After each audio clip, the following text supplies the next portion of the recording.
that regret is repentance. And that doesn't mean that regret is the only ingredient of repentance. It means that regret is the fundamental ingredient of repentance. Because obviously, it is not sufficient for a person to simply express regret and not to take any action after that regret. But you cannot take any meaningful step back towards Allah subhanahu wa ta'ala in your repentance unless you start off with a nadam. This idea of sincere regret. وَالَّذِينَ إِذَا فَعَلُوا فَاحِشَةً أَوْ ظَلَمُوا أَنفُسَهُمْ ذَكَرُوا اللَّهِ. Those who, when they commit an act of shamelessness or they have wronged themselves, they remember Allah subhanahu wa ta'ala, فَاسْتَغْفَرُوا لِذُنُوبِهِمْ, and then they seek forgiveness from Allah subhanahu wa ta'ala until the end of the ayah. So it starts off with that sense of acknowledgement, that sense of regret. Now obviously, with the emphasis on tawbah in the wake of our frequent debts, the emphasis on returning back to Allah subhanahu wa ta'ala, regretting our mistakes and repenting to Allah subhanahu wa ta'ala becomes a whole lot harder when other people are involved. Why? Because that requires us to swallow our pride as well, and that's harder for us to do as human beings. It's easier for us to repent from a personal sin between us and Allah subhanahu wa ta'ala, knowing that we're not going to be shamed by Allah subhanahu wa ta'ala. We're not going to find the brokenness of our pride with Allah subhanahu wa ta'ala. But when it comes to owning up our mistakes when they involve other people, then I have to swallow my pride as well. And that's where you start to find greater difficulty and tension, that a person will insist on their wrongdoing even if they know it's wrong, because I can't get over that barrier of pride. And this is why in relationships, when you talk about the argument impasse, where I feel like acknowledging my wrongdoings will give you the upper hand or disrupt the proportionality. So I can't acknowledge my wrongdoings in a relationship, because if I do that, then you're going to take advantage of that. And you're going to you're going to claim the upper hand, the upper edge.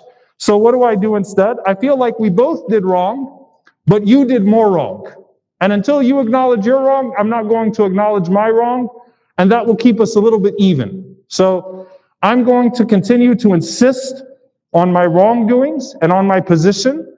I'll use more you statements instead of I statements.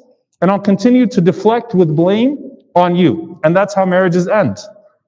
Because the two parties cannot show that level of humility. SubhanAllah, even the Prophet sallallahu alaihi wasallam, who is a prophet of Allah, if you want to talk about claiming authority, he could have in his relationships put his foot down and said, I am the messenger of Allah.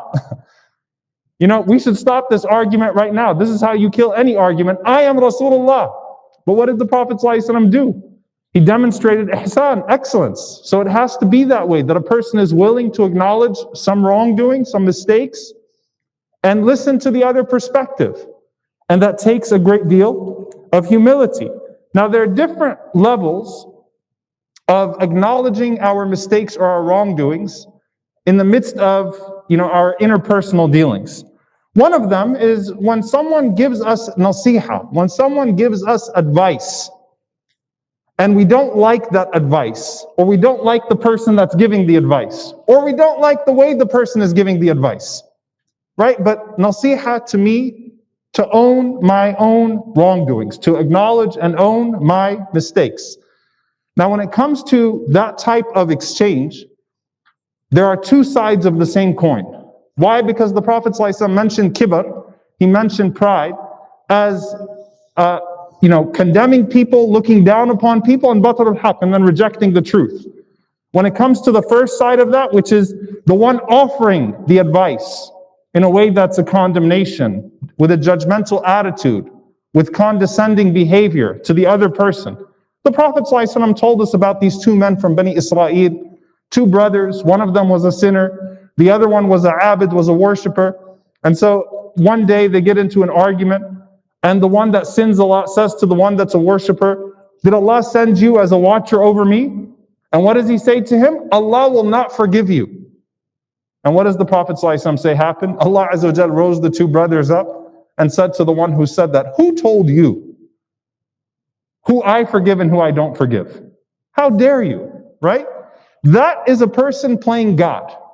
You don't get to play Allah in your condemnations or your advice that's disguised, or your condemnation that's disguised as sincere advice. You don't play God. You leave that to Allah subhanahu wa ta'ala, that's to the divine realm, and you can give advice, but you don't offer that judgment. The second side of that, the other side of that coin, is not playing God, but it's playing the devil. Why? Because the Prophet sallallahu alaihi wasallam said, and this is an authentic hadith, where he said alayhi salatu wassalam, the most beloved of words to Allah subhanahu wa ta'ala are subhanakallahumma wa bihamdika wa tabaraka ismuka wa ta'ala jadduk wa la ilaha ghayruk. Glory and praises be to you, O Allah. How blessed is your name and exalted your majesty, and there is no God but you. And then he said sallallahu alayhi wa sallam, أبغض الكلام إلى الله أن يقول الرجل للرجل اتق الله. The worst words to Allah, the most angering words to Allah subhanahu wa ta'ala, is that someone says to another person, be mindful of Allah subhanahu wa ta'ala, fear Allah, think about what you're doing. And the person responds, alayka bi nafsik, mind your own business. That's the other side of the coin, rejecting the truth. Because I don't like the person giving me the advice, or I don't like the way they're giving the advice, or I just don't like being advised. And the Prophet ﷺ said that's the worst person, that the people don't even give the person advice anymore. We don't want to deal with his mouth. Let him run his mouth. Let him ruin himself. But khalas, we don't want to talk to the person anymore because they don't take advice.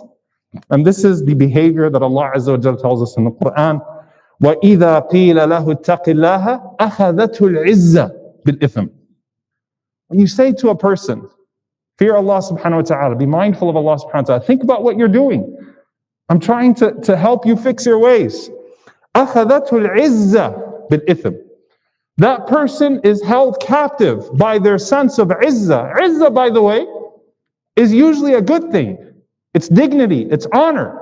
But there's a false sense of izzah, which is just arrogance. It's not dignity and honor, it's pride. أَخَذَتْهُ الْعِزَّةِ بِالْإِثْمِ. With their sin. And so what do? They sin more. They reject the advice, and to make a point, they get worse. They go further and further and further in their oppression. And what's the opposite side of that? فَحَسْبُهُ جَهَنَّمْ. Right? So that person, the only thing that's going to suffice them is Jahannam in the hereafter. On the other side of that, وَمِنَ النَّاسِ مَنْ يَشْرِي نَفْسَهُ بِابْتِغَاءَ مَرْضَاتِ اللَّهِ وَاللَّهُ رَءُوفٌ بِالْعِبَادِ. Right after that, what does Allah tell us? There are some people that have sold themselves in the pursuit of Allah subhanahu wa ta'ala's pleasure. وَلِلَّهِ الْعِزَّةِ. You want izzah? You want honor? Allah gives izzah. And that person does not consider their nafs, their selves, in the pursuit of mardatillah, in the pursuit of Allah's pleasure. And so when they see anything that comes their way, pleasant or bitter, that can potentially bring them closer to Allah, you know what? I'll own it. Jazakallahu khairah. Thank you for helping me see. Man ahda ilayya uyubi. Rahim Allahu imran. Man ahda ilayya uyubi. I should thank this person.